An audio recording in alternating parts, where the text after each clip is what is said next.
민족을 위해서 기도하는 6월 마지막 주일입니다.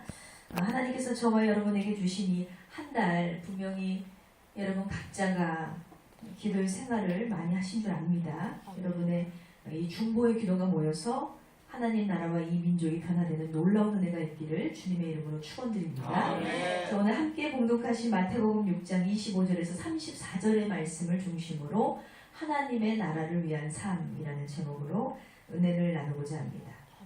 여러분, 우리가 더욱 이 땅을 위해서 기도해야 할 것은요, 바로 이 세대의 괴리적인 현상인 이 동성애의 문제를 놓고 아주 심각하게 우리가 기도를 해야 할 것입니다.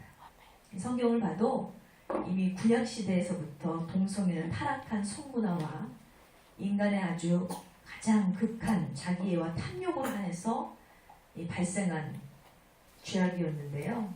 시대가 아무리 지나도 이 문제는 전혀 해결이 되지 있지 않습니다. 오히려 우리가 사는 세상에서 그동안은 쉬쉬하던 이 성소수자들의 문제가 이제는 아주 정당화되고 있는 그런 실정입니다. 그래서 어제도 뉴스를 통해서 정말 충격적이고 안타까운 소식을 우리가 접하게 되었는데, 바로 어제 대구 동성로 일대에서 이들을 위한 퀴어 축제가 시행이 되었고요. 지금 지역 중에서도 극히 보수적인 색을 띠고 있는 이 대구에서부터 시작된 이 축제가 앞으로는 우리나라에서 전국적으로 순회를 하면서 진행이 될 거라는 그런 보도를 보게 되었습니다. 결과적으로는 작년보다 이 축제가 더 확대가 됐고요. 여기저기서 지지를 하며 참여하는 단체들도 점차 늘어가고 있습니다. 어제도 대구에서 미국 대사관에서 전폭적인 지지를 하겠다, 앞으로 동성애자들의 그 사랑을 우리가 지지하겠다 하면서 아주 대대적으로 나섰어요. 그 중에서는 이제 우리 기독교 단체와 또 그 축제를 결사반대하는 대구 시민들의 반대 집회가 있었음에도 불구하고 끝도 없이 행사가 잘 치루어졌습니다.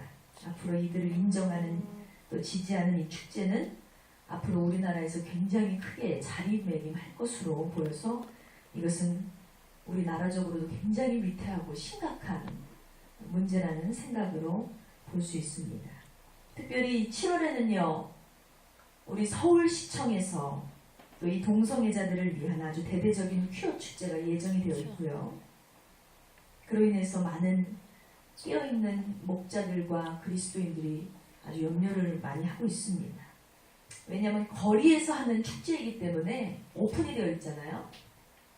공간적으로 제한이 되는 게 아니라 오픈이 되어 있기 때문에 남녀노소 제한이 없어요. 이 축제에 가기 위해서는. 그래서 작년에도 이 호기심 반, 또 이 소수 인권자를 지지한다는 못모르는 동정심으로 그곳에 찾은 10대 청소년들, 또 어린아이들, 젊은 사람들이 굉장히 많이 나왔다고 합니다. 여기에는 특별히 어린 유아들을 데리고 유모차를 끌고 나온 주부들도 있었고요. 그런데 이 행사에는 동성애자들의 아주 거침없는 성적 표현이나 차마 눈 뜨고 볼 수 없는 아주 문란한 그런 의상들로 판을 이루었는데, 아니 제대로 된 부모라면 어떻게 내 어린 아이에게 그런 모습을 보여줄 수가 있겠습니까? 여러분, 이렇듯이 우리는 도무지 이해할 수 없는 이런 현상들이 지금 저와 여러분의 땅, 이 대한민국에서 지금 일어나고 있습니다. 그러므로 저와 여러분이 자신의 유익보다는, 또 자신의 소원보다는 앞으로는 민족을 위한 기도, 또 내 나라를 위해서 애절한 기도를 더욱 드려야 할 때임을 기억하시기 바랍니다. 그렇게 우리가 주님 앞에 이렇게 나라 민족을 위해서 간절히 기도할 때 하나님을 정면으로 대적하는 약한 행위들이 모두 다 차단되고 주님께서 우리 대한민국을 복음과 선교적 국가로 반드시 세워주실 줄 믿습니다. 저는 그래서 어제도 말씀을 준비하면서 하나님께 기도를 했어요. 하나님, 이 세대가 도대체 무엇 때문에 이렇게 잘못되어 있습니까? 어디서부터 잘못됐습니까? 우리가 정말 하나님 앞에 부끄럽지 않은 모습으로 정말 바른 판단과 바른 분별력을 가지고 살아가려면 어떻게 됩니까? 라고 하고 이 말씀을 묵상을 하는데요. 이 모든 현상, 이 모든 문제들의 근본적인 원인은 바로 영적인 타락에서부터 시작되었음을 볼 수 있습니다. 그러니까 시간이 금이다라는 속담이 있잖아요. 우리 인생 속에서 매우 중요하고 가장 소중한 것은 시간이에요. 시간. 저와 여러분에게 허락된 하루의 시간들, 삶의 모든 여정은 다 주님께서 주신 선물임을 기억하시기 바랍니다. 그런데 내 인생에 가치없는 일에 내가 집중을 한다든지 무의미한 일을 향해 있다면 그것은 허송세월을 낭비하고 탕진되어 버리는 시간에 불과한 것입니다. 이 세대가 지금 타락의 끝을 달리고 있는 이유가 뭘까요? 계속해서 믿는 자들은요 타락하고 있어요. 그 이유가 뭡니까? 모두 주어진 시간 속에서 가치 있는 삶의 방향과 그렇지 않은 삶의 기준을 분별하지 못하는 영적인 무지함에서 온 것입니다. 그러므로 우리의 삶 속에서 참으로 의미 있는 인생 그리고 가치 있는 인생을 살기 위해서는 나의 우선순위를 잘 정하셔야 됩니다. 그래서 예수님께서는 오늘 본문 말씀을 통해서 하나님의 자녀들이 가치 있는 인생을 사는 방법에 대해서 우리에게 알려주고 계십니다. 즉 나의 삶의 방향을 하나님의 나라로 향하고 또 나의 삶의 가치를 하나님의 나라에 두는 것, 또 하나님의 나라를 위해서 사는 삶이 곧 내 인생의 우선순위를 두고 살아가는 것, 이것이 오늘 예수님께서 말씀하시는 가치 있는 삶의 의미임을 믿으시기 바랍니다. 그러니까 지난 주간까지만 해도 우리나라를 위해서 초점을 두고 이 말씀을 나눴다면 오늘은 더욱 영적으로 우리가 하나님 나라를 위한 말씀을 전하고자 합니다. 자, 하나님께서 오늘 본문 말씀을 통해서 깨닫게 하시는 첫 번째 메시지, 우리가 가치 있는 삶, 하나님의 나라를 위해서 살기 위해서는 염려로부터 벗어나야 합니다. 다 같이 선포합니다. 염려로부터 벗어나라. 아멘. 자, 본문 33절을 보시기 바랍니다. 그런즉 너희는 먼저 그의 나라와 그의 의를 구하라. 그리하면 이 모든 것을 너희에게 더 하시리라 그랬습니다. 자, 본문에 보면 예수님께서 무려 5번이나 거듭 강조하시면서 염려하지 말라라는 말을 이렇게 강조하셨어요. 자, 보세요. 25절에 보면 우리가 25절에 보면은 나와 있죠. 그러므로 내가 너에게 이르노니 목숨을 위하여 무엇을 먹을까 무엇을 마실까 몸을 위하여 무엇을 입을까 염려하지 마라. 이렇게 말씀하고 있고요. 27절에 너희 중에 누가 염려함으로 그 길을 한자나 더 할 수 있겠느냐. 28절에 또 너희가 어찌 의복을 위하여 염려하느냐 라고 또 물으셨어요. 그리고 31절에 그러므로 염려하여 이르기를 무엇을 먹을까 무엇을 마실까 무엇을 입을까 하지 말라 그랬습니다. 또 34절에 그러므로 너희를 위하여 염려하지 말라. 내일 일을 위하여 염려하지 말라. 내일 일은 내일 염려할 것이요 한낱 괴로움은 그날에 족하니라 그랬습니다. 자, 그 중에서도 27절에서 하시는 말씀이 너희가 염려한다고 그 길을 한자나 더 크게 할 수 있겠느냐라고 말씀하셨습니다. 여러분 당시에 유대인들 하나님의 택한 민족 유대인들이 열등감이 있었어요. 근데 그들의 열등감 중에 하나가 자신들을 지배하고 있는 로마인들보다 키가 작다는 것이 열등감이었어요. 그래서 이러한 시대적 상황을 아시고 예수님 말씀하시는 거예요. 너희가 아무리 걱정하고 염려해도 너희 키 하나를 스스로가 잘하게 할 수 있느냐. 우리의 문제도 마찬가지죠. 우리가 염려한다고 이 작은 키가 막 갑자기 180으로 커지는 게 아니죠. 이 말은 염려 자체가 우리의 문제를 해결하는데 결코 유익을 줄 수가 없다는 것입니다. 한마디로 우리는 전혀 의미 없는 염려 때문에, 우리에게 유익이 없는 염려 때문에 우리 인생에 있어서 에너지를 얼마나 소비하고 살아가는지 모릅니다. 본래 염려라는 단어는요, 마음이 나뉜다라는 뜻을 갖고 있습니다. 우리가 염려할 때 마음이 어떻게 해요? 마음이 막 하나로 이렇게 통일되는 게 아니라 염려를 하고 걱정을 하고 근심을 하면 우리의 마음이 막 산산조각되고 쪼개지게 되어 있습니다. 이렇듯이 우리가 염려를 하면 마음이 나뉘고 나뉜 마음 때문에 어떤 일에도 집중할 수가 없는 거예요. 즉 우리가 염려하는 일에 마음이 빼앗겨서 그보다 더 중요하고 가치 있는 일에 집중할 수 없게 된다는 것입니다. 자, 본문 31절을 보시기 바랍니다. 그러므로 염려하여 이르기를 무엇을 먹을까, 무엇을 마실까, 무엇을 입을까 하지 말라 그랬습니다. 여러분 보시다시피 하나님의 말씀이 성경에서 우리 보고 염려하지 말라고 분명히 가르치고 있어요. 그런데 사실 우리가 살면서 염려를 안 하고 살아가는 사람이 있을까요? 그리스도인들도 예외는 아니죠. 의식주의 문제는 불신자와 마찬가지로 우리에게는 가장 큰 숙제이고 또 믿는 사람들도 동일하게 신경 쓰며 살아가야 할 문제입니다. 우리가 당연히 먹고 살아갈 문제를 놓고 관심을 가지고 생각을 기울이는 것, 이 자체는 잘못이 아니죠. 대부분의 불신자들이 오늘날과 같이 경제가 어렵고 사회가 어려운 이 시대에 직장을 두고 걱정을 하고 사업을 두고 염려하고 살아가고 있습니다. 우리 그리스도인들도 사실 직장 문제, 사업장의 문제, 자신의 주머니의 사정, 경제적인 문제, 여기에 대해서 지나치게 걱정을 하면서 신경을 쓰고 있습니다. 그런데 어떤 그리스도인들은 모든 걱정을 맡기는 것은 참 좋은데요. 그것이 또 너무 지나쳐요. 그래서 자신들이 마땅히 해야 할 일상의 사명들을 도외시한 채로 무책임하게 사는 그런 사람들도 있습니다.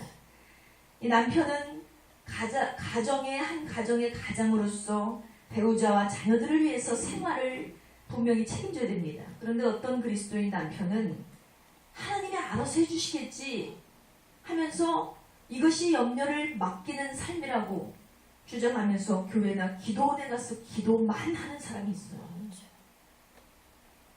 하나님이 일을 하시면 하나님이 다 알아서 해주시겠지. 이것을 얼핏 보면 굉장히 놀라운 믿음같이 보이지만 사실은 이 배후에는 게으름이라는, 무책임이라는 천하태평한 그런 사탄의 속임수가 있다는 것을 우리는 또한 분별해야 됩니다. 물론 신앙생활도 아주 열심히 잘해야겠죠. 그러나 너무 한쪽에만 치우쳐서 균형을 잃어버린다면 그것 또한 문제가 되고 만다는 것입니다. 한마디로요, 여러분, 성경은 이러한 삶의 영역을 위해서 필요한 문제들을, 너희 안에 필요한 모든 문제들을 아예 신경을 끊고 살아라, 아예 신경을 차단하고 살아라, 이러한 의미에서 오늘의 이 말씀을 가르치는 것이 아닙니다. 문제는 그것에 대해서 지나친 염려에 빠지지 말라는 것입니다. 그래서 예수님께서 본문을 통해서 그분의 제자들에게 말씀을 하셨어요. 너희의 신앙의 의미가 도대체 어디에 있느냐. 우리가 믿지 않는 사람들과 똑같이 염려하고 거기에 올무가 메어서 그곳에서부터 해방되지 못한다면, 믿지 않는 사람들과 우리가 전혀 다를 것이 없다면 우리가 그리스도인이 된 의미가 도대체 어디에 있겠냐는 거예요. 그러면서 다음 절에 보면 매우 중요한 말씀을 하고 계시죠. 32절을 보시기 바랍니다. 이는 다 이방인들이 구하는 것이라. 너희 하늘 아버지께서 이 모든 것이 너희에게 있어야 할 줄을 아시느니라 그랬습니다. 할렐루야. 아멘. 여러분, 무엇을 먹을까 무엇을 마실까 하는 것 때문에 염려하고 그래서 방황하는 인생, 그렇게 삶을 사는 것은 바로 하나님을 믿지 않는 이방인의 모습이다 라고 말씀하고 있습니다. 하나님을 모르는 이방인들은 늘 먹고 사는 문제를 씨름하고 있습니다. 삶의 목표 우선순위가 늘 이곳에 초점이 맞춰져 있고 그렇게 살아가고 있어요. 그런데 문제는 하나님의 백성인 너희들도 이런 이방인들과 같이 삶의 관심과 초점이 늘 한 문제에만 고립되어 있지 않느냐, 이렇게 말씀하고 계신 거예요. 여러분, 우리가 하는 세상적인 염려가 어디뿐이겠습니까? 청년들은 배우자의 문제를 놓고 온 신경이 막 곤두세워서 모든 염려를 거기에 다 증폭적으로 쏟고 있어요. 또 청소년들은 진로의 문제를 놓고 아주 사투를 벌이고 있습니다. 또 부모들은 일생을 자녀의 문제와 씨름을 하고 있어요. 그러나 우리가 하나님을 믿는 그리스도인들이라면 믿지 않는 사람들과 똑같이 삶의 목표와 초점이 맞춰져서 되겠어요? 우리는 좀 달라야 되지 않겠습니까?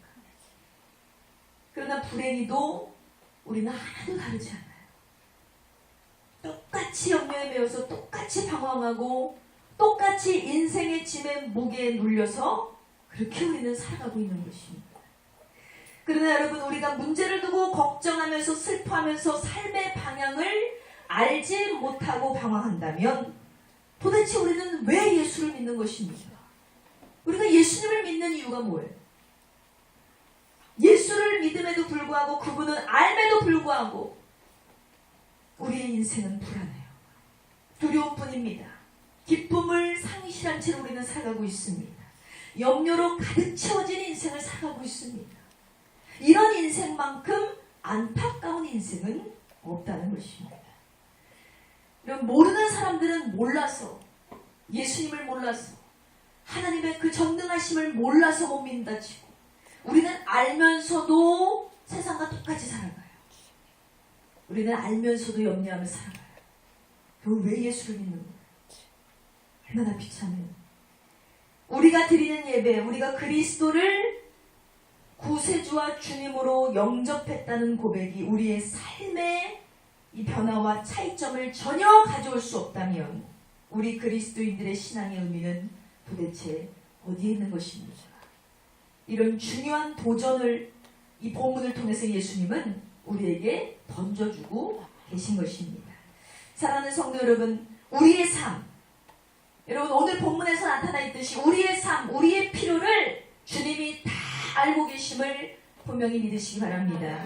물론 우리가 걱정할 수 있고요. 때로는 염려할 수 있습니다. 그러나 우리가 믿지 않는 이방인과 달라야 될 점이 뭐냐? 우리는 우리의 이 모든 염려와 걱정을 알고 계신 분, 그리고 이 문제를 능히 해결할 수 있는 유일한 분, 이분을 바로 우리는 아버지로 믿고 있다는 것입니다. 우리가 이 사실을 믿는다면 우리는 이 걱정과 염려를 뛰어넘어서 하나님을 바라볼 수 있는 믿음으로 성장해야 될 줄 믿습니다. 다 같이 믿음으로 따라 선포합니다. 나는 모든 것을 다 아시고 모든 상황을 주관하시며 섭리하시는 전지전능하신 하나님을 믿는 사람입니다. 할렐루야. 그분이 우리가 믿는 하나님이고요. 또한 우리가 그분의 백성이라면 그분께 모든 염려를 맡김으로 저와 여러분이 속히 염려를 극복하는 복된 신앙이 되시기를 주님의 이름으로 축원드립니다. 자, 오늘 하나님께서 본문을 통해서 깨닫게 하시는 두 번째 메시지, 이 가치 있는 삶, 하나님 나라를 위해 살기 위해서는 바로 하나님을 신뢰할 수 있는 믿음이 필요합니다. 다 같이 선포합니다. 하나님을 신뢰하자. 아멘. 자, 우리가 염려를 극복하고 인생의 우선순위를 올바르게 추구하려면 무엇보다도 하나님을 적극적으로 신뢰하는 마음이 필요합니다. 창조주 하나님, 그분은 분명히 지금 이 순간에도 살아 계십니다. 할렐루야. 그분은 만물을 창조하셨을 뿐만 아니라 친히 이 모든 것을 지금도 다스리시고 움직이시고 섭리하시는 분이에요.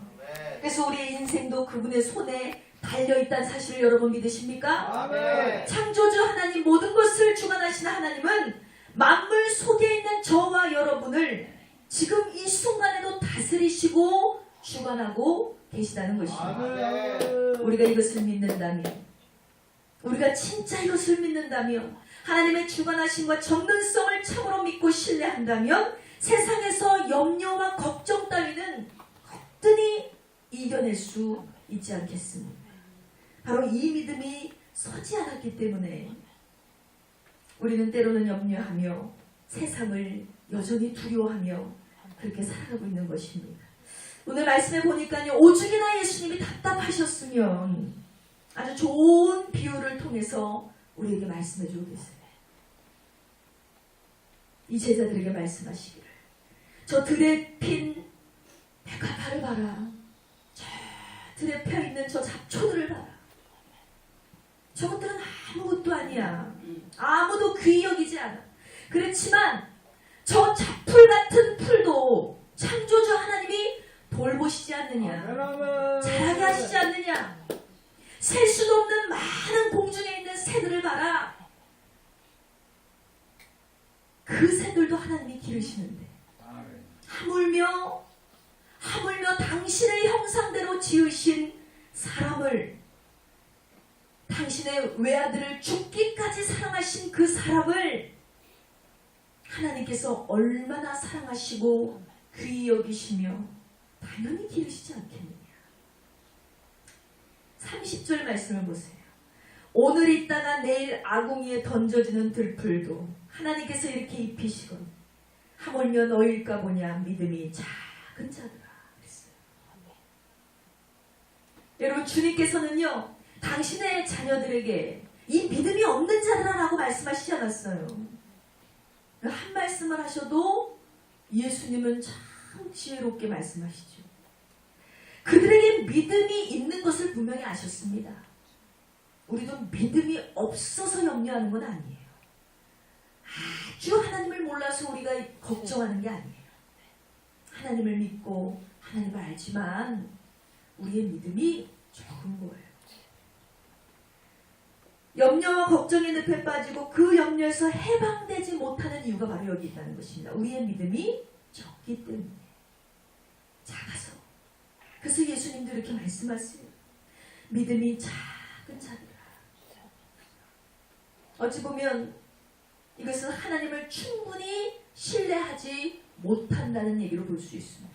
솔직하게 고백하자면 여러분, 우리 예수 믿는 사람들 중에서 100% 한 의심도 없이 하나님을 믿는 사람들이 과연 있을까요? 얼마나 있을까요? 흔들리는 믿음 없이 완전하게 하나님을 신뢰하며 살아가는 전체 인생을 갖고 있는 사람이 얼마나 있을까요? 물론 조금씩 차이가 있겠지만 환경과 이 상황에 따라서 우리의 믿음은 쉽게 흔들리고 여러 가지 삶의 문제들로 인해서 쓰러질 때가 너무나 많습니다.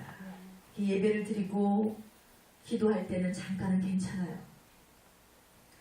기도원에서 작전 기도를 드리고 내려올 때는 마음에 평안을 얻고 내려옵니다. 내 마음에 확신이 가득 차서 하나님이 나를 막 움직여 주실 것 같고 당장 오늘이라도 이 시간이라도 응답이 떨어질 것 같은 하나님을 향한 무한한 신뢰가 막 증폭될 때가 있어요. 그럴 때 우리의 마음은 평안해지죠. 그런데 막상 삶의 현장으로 다시 나오면 어떻게 돼요? 점차 그 믿음이 자꾸 약해지는 거예요. 의심하고 넘어지게 됩니다. 잠깐은 신뢰하고 믿지만 그러나 그것이 지속이 안 된다는 것이 우리의 문제입니다. 이것이 우리의 현실이에요. 베드로는요, 이러한 우리의 연약함을 잘 알고 베드로전서에서 성도들에게 이렇게 설교했습니다. 베드로전서 5장 7절에 너희 염려를 다 주께 맡겨버려라. 저가 너희를 권고하시니이다. 할렐루야. 너의 염려를 주께 다 맡겨버려라. 염려가 있는 것은 안다. 그러나 그래도 하나님께 맡기자. 여러분, 사도 베드로가 이런 고백을 할 수 있는 성숙한 믿음의 사람이 되기까지는요, 그도 처음부터 되지 않았어요. 얼마나 많은 시간과 세월이 필요했고 수많은 연단과 훈련을 받았는지 모릅니다. 하나님은요, 믿음이 적은 자들 사랑하시기 때문에 분명히 훈련시키세요. 믿음에 훈련시키십니다. 믿음에 연단시키세요. 그 믿음을 성장시키기 위해서. 이 신약 성경, 특히 복음서에 보면 예수님의 12제자 중에서 가장 염려가 많았던 사람이 누군지 아십니까? 바로 이 베드로예요. 베드로는 항상 염려했어요. 물에 빠져 죽을까봐 염려하고, 누가 자신보다 예수님의 신임을 더 얻을까봐 염려하고, 돈이 없어서 염려하고, 먹을 것이 없어서 염려하고, 그랬던 사람이 베드로입니다. 그리고서는 예수님을 위해서 마치 목숨이라고 바칠 것처럼 이렇게 고백했지만 막상 시험의 때가 다가오자 어떻게 했어요? 예수님을 버리고 도망가 버리죠. 이런 잘못도 범했던 사람이 바로 베드로입니다. 사도 베드로도 바로 이런 믿음의 넘어짐 가운데 훈련 과정이 있었다는 거예요. 연단의 과정. 이도 믿음이 적은 자였죠. 약한 자였죠. 그런데 결국은 베드로가 변했어요. 사도 베드로가 변했습니다. 처음에는 잘 넘어지고 좌절했던 그도 점차 주님을 온전히 신뢰하는 것을 넘어짐을 통해서 배우게 되었다는 것입니다. 그리고 그는 마침내 저와 여러분에게 이렇게 충고할 수 있는 사람이 됐어요. 자신이 그것을 경험했기 때문에. 그러므로 나는 믿음이 왜 이 모양인가? 가끔 막 우리가 좌절에 빠질 때가 있죠. 내 믿음이 이렇게 약하지? 믿음을 놓고 여러분 염려하지 마시고, 여러분 그저 자기 자신의 믿음의 성장을 위해서 더 지속적으로 성령님께 간구하시기 바랍니다. 오직 주님만 보게 해달라고, 주님만 신뢰하게 해달라고, 제발 하나님의 일하심을 제발 믿게 해달라고. 그리고 여러분 모든 염려를 주께 맡기시기 바랍니다. 주가 반드시 도우십니다. 주가 책임져 주실 줄 믿습니다. 전지전능하신 하나님은요, 저와 여러분의 하나님이 계세요. 그분은 살아계시고 그분은 우리와 함께 하십니다. 그분이 우리와 동행하시면 우리는 반드시 모두 이기며 승리하게 될 줄 믿습니다. 그러므로 그분의 능력으로 이 베드로와 같이 지금 그 과정 중에 저와 여러분이 있는 거예요. 이 과정을 통해서 하나님을 온전히 신뢰할 수 있는 저와 여러분 되시기를 주님의 이름으로 축원드립니다. 자, 마지막으로 우리가 가치 있는 삶, 하나님 나라를 위해서 사는 삶을 살기 위해서 삶의 우선순위를 확실하게 해야 합니다. 다 같이 선포합니다. 삶의 우선순위를 확실하게 하자. 아멘. 그리스도인들의 인생 승리의 비결은요, 이 염려에 빠지지 않아야 될 것이고 하나님을 온전히 신뢰해야 하는 것입니다. 그러나 여기서 끝나는 것이 아니죠. 우리는 때때로 믿음이라는 것이 하나님을 믿었기 때문에 이제는 아무것도 안 하고 구경하는 것이라고 착각할 수 있어요. 예배는요, 보는 게 아니에요. 드리는 거죠. 내가 하나님께 내가 드리는 거지. 예배의 모습을 지켜보는 게 아니죠. 하나님을 신뢰하라고 했으니 단순히 교회와 기도원에 가서 기도만 하면 된다고 생각하는 사람들이 있어요. 그러나 하나님을 신뢰하는 신앙은 우리를 아무것도 하지 않게 하는 게 아니에요. 진짜 하나님을 신뢰하는 사람은 하나님 때문에 움직이는 사람이 됩니다. 오히려 내가 하나님을 믿기 때문에 그 믿음의 모든 일에, 그 믿음 때문에 모든 일에 최선을 다하며 움직이게 되는 것, 실천하게 되는 것, 행하게 되는 것, 이것이 진짜 믿음임을 기억하시기 바랍니다. 여러분, 공중에 나는 새를 보세요. 새도 하나님이 알아서 먹이시겠지 해서 가만히 앉아있는 거 보신 적 있어요? 새는요, 계속해서 날개를 펴고 날아다녀요. 그리고 먹이를 찾아서 헤매고 다녀요. 하나님이 이 땅에 지으신 모든 생물체들, 동물들도 다 먹이를 찾았어. 개미도 일을 하잖아요. 부지런해요. 다들 열심히 자신의 삶에, 자신의 주어진 목적에 의해서 그렇게 부지런히 먹이를 찾아 헤매고 있습니다. 그들 나름대로 뭐예요? 최선을 다하고 있는 것입니다. 들에 핀 잡초도요, 그냥 가만히 있는 것 같아도 잡초의 역할은 뭐냐면 뿌리를 땅에 깊게 박고 있는 거예요. 그래서 땅으로부터 영양분을 공급받고 있습니다. 이것은 나름대로 잡초의 노력입니다. 그렇다면 여러분의 삶을 한번 점검해 보세요. 과연 여러분은 지금 이 순간 여러분 스스로가 걱정하고 염려하는 문제를 두고 과연 어떤 노력을 하고 계십니까? 취업을 준비하는 학생은 일자리를 구하기 위해서 면접을 봐야겠죠. 자기 개발을 해야 됩니다. 그리고 공부를 해야 돼요. 취업을 하려면 나 가만히 있어요. 어떤 노력도 하지 않아요. 절대 취업될 리 없어요. 만년백수입니다. 결혼을 준비하는 청년들은 부지런히 사람을 만나야 되고요. 나의 외적인, 내적인 모습을 가꿀 수 있는 변화가 필요해요. 그리고 내가 결혼한 한 사람으로서 누군가에게, 내 가정에 말 그대로 민폐 안 끼치려면 여러분 여러 가지의 모습들을 갖춰야 돼요. 정말 많이 필요합니다. 누군가에게 매력 있는 사람이 되기 위해서 노력해야 된다. 결혼한 부부도 어때요? 서로가 돕는 역할, 상호작용을 하기 위해서 또 그 안에서 부딪히는 것들을 서로 맞춰갈 수 있는 양보심이 필요하고 노력이 필요합니다. 이해가 필요해요. 직장에서도 마찬가지죠. 직장에서도 내가 인정받으려면 어떻게 해요? 아니란 누군가를 따라서 그냥 어쩔 수 없이 대충 사는 사람, 그거 굉장히 비열한 사람이에요. 나 한 사람의 열심과 성실함이 그 회사에는 필요한 거예요. 이와 같이 저와 여러분들도 마찬가지입니다. 신앙은 결코 우리를 나태하게 하지 않습니다. 진짜 신앙인이라면 절대로 가만히 있지 않아요. 하나님의 말씀을 깨닫고 하나님의 은혜를 깨닫고 하나님의 일하심을 본 자라면 나는 모든 생활에서 열심히 성실하고 충성된 노력하는 자세를 보일 수 있다는 것입니다. 바로 신앙이 바로 선 사람은요, 이렇게 매사에 모든 일에 최선을 다하게 되어 있습니다. 그러므로 여러분, 하나님을 신뢰하는 믿음으로 내 삶의 장에 맡겨진 모든 것들에 최선을 다해서 감당하시는 저와 여러분 되시길 바랍니다. 그러나 최선 중에서도 우선순위가 있다고 그랬어요. 내가 해야 될 최선 중에 가장 최선, 앞서가야 할 최선, 먼저 구할 것이 있다고 분명히 성경은 말씀하고 있습니다. 그것은 우리가 잘 아는 말씀 33절, 너희는 먼저 그의 나라와 그의 의를 구하라 하랬습니다. 여러분이 최선을 다하되 가장 집중해서 1순위로 둬야 될 것은 뭐예요? 하나님의 나라를 구하는 것입니다. 하나님의 나라를 구하라는 것은 무슨 뜻입니까? 바로 하나님의 통치, 하나님의 다스리심을 구하라는 거예요. 내 삶 가운데. 우리가 어떤 일로 염려하게 될 때 그 가장 무서운 일은요, 그 염려 속에 빠지는 삶이라고 그랬어요. 그렇게 되면 염려가 내 인생에 뭐가 돼요? 주인이 되는 거예요. 염려하는 것. 그것이 내 의식과 내 생각을 지배하는 가장 중요한 주체가 되어버립니다. 그러면 그 사람의 마음에는 믿음이 없어져요. 그리고 하나님 망각하게 되죠. 그때부터 인생의 초점이 상실되버리고 마는 것입니다.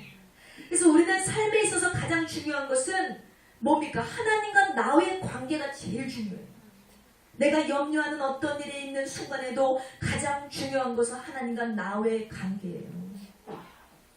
비록 우리가 걱정할 수밖에 없는 상황, 염려할 수밖에 없는 상황, 그 속에 있다 할지라도 이 속에서도 하나님이 나의 주인 되심을 믿는다면 우리가 염려를 주님께 맡기고 주의 다스리심, 주의 통치하심을 강구해야 할 줄 믿습니다. 하나님 아버지, 제가 지금 참 막막하고 캄캄한 상황 가운데 처해 있습니다. 정말 나의 삶은 한치 앞도 내다볼 수 없는 칠흑과 같은 삶입니다. 하나님, 제 힘과 능력과 지혜로는 어떻게 할 수가 없어요. 그러나 하나님께서 나의 주인 되심을 믿습니다. 하나님이 저의 삶을 하나님의 뜻과 방법대로 인도하여 주시옵시고 지도하여 주실 줄 나는 믿습니다. 그러므로 시험과 낙심에 빠지지 않게 하시고 나의 주인이신 하나님을 끝까지 신뢰할 수 있는 믿음을 우리에게 허락하여 주시옵소서. 여러분, 날마다 강구하시기 바랍니다. 이런 고백과 함께 여러분의 마음속에 믿음이 있다면 우리는 염려의 문제를 능히 뛰어넘게 될 줄 믿습니다. 그러므로 우리는 하나님이 기뻐하시는 삶을 사는 것을 내 삶의 우선순위로 두고 살아야 됩니다. 34절을 보세요. 그러므로 내일 일을 위하여 염려하지 말라. 내일 일은 내일 염려할 것이요 한낱 괴로움은 그날에 족하니라 그랬습니다. 이 말은 당장 내가 해결할 수 없는 미래의 일과 문제 때문에 너무 힘들어하지 말라는 얘기예요. 말 그대로 너희가 염려한다고 그 길을 한자라도 할 수 있겠느냐? 유대인들에게, 열등감에 사로잡힌 유대인들에게 네가 걱정한다고 네 키를 키울 수 있을 것 같아? 라고 말씀하셨던 예수님의 말씀처럼 내가 고민하고 염려한다고 미래의 문제가 해결되면 얼마나 좋을까요? 근데 고민하고 염려하면 내 뼈만 마를 뿐이고 내 속만 탈 뿐이고 믿음만 상실될 뿐이지 우울증만 유발될 뿐이지 아무것도 달라지는 게 없어. 내가 고민하고 염려한다고 미래에 있을 문제들이 해결되는 것이 절대로 아니라는 것입니다. 여러분, 미래를 염려하는 대신에 오늘 이 시간 하나님과 동행하는 삶을 갈망하시기를 주의 이름으로 축원드립니다. 자, 말씀의 결론을 맺습니다. 사랑하는 성도 여러분, 오늘 하루 지금 내게 주어진 이 시간, 저와 여러분에게 주어진 이 시간, 하나님이 통치하시는 삶, 성충만한 삶을 구하시기 바랍니다. 우리나라가 한참 이 사회가 어려워지고 경제적으로 위기를 맞을 때 가장 먼저 등장한 단어가 있어요. 그것이 구조조정이었어요. 구조조정. 제가 예전에 몇 번 간증을 했다시피 저도 구조조정에 한번 당한 사람이죠. 이유 없이 잘린 구조조정이라는 빌미로. 근데 이 단어가 지금은 우리의 신앙생활에도 필요해요. 구조조정. 저와 여러분의 삶에도 이 구조조정이 분명히 필요합니다. 가장 중요한 구조조정은 그것은 내 인생의 초점을 살아계신 하나님께 맞춘다는 거예요. 전지전능하신 창조주에게 맞추는 일, 우리의 삶에 대한 구조조정이 제일 필요한 시기라는 거예요. 여러분 조정하셔야 돼요. 여러분의 신앙 점검하셔야 됩니다. 여러분의 삶 정리하셔야 됩니다. 이처럼 나의 삶의 초점이 하나님을 향할 때 분명 우리의 삶은 가치 있는 삶으로 변하게 될 것이고 나의 삶과 신앙의 중심을 주님께로 향하여 나아갈 때 모든 것을 더하시 하나님께서 저와 여러분에게 하나님의 나라의 문을 열어주실 줄 믿습니다. 그러므로 큰 믿음의 부자들이 되시는 저와 여러분 되시기를 주님의 이름으로 축원드립니다.